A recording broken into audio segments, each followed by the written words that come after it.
Welcome back. Well, even though the border wall dispute grabbed most of the headlines about the recently passed funding bill, tucked in the legislation was one helpful provision for livestock haulers. Russell Nemitz tells us more in our Montana Ag Network feature. Montana's livestock industry is praising the recently passed legislation funding the government through the remainder of fiscal year 2019.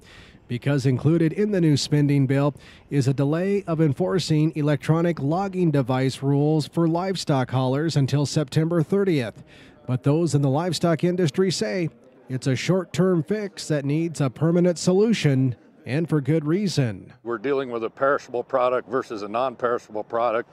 If we do not get this in place and we have the same rules as a non-perishable product, then we're going to end up having to have teams of drivers or having to have drop points, and that's going to add to the freight cost immensely. And of course, you know what that does, it trickles right down to the producers, and that's less value for your cattle.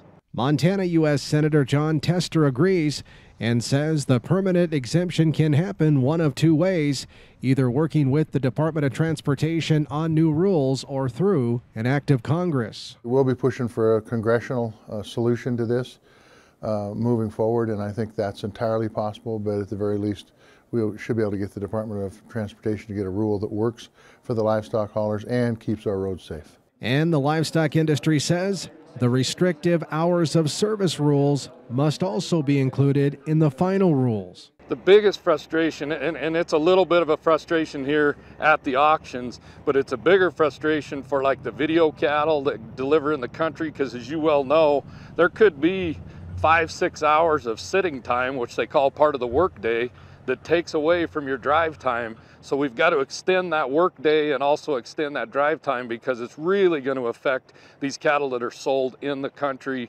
like on video auctions and such. The livestock industry is encouraged to submit comments to the Department of Transportation on this issue by March 8th, and they can do so on the federal government's regulations.gov website.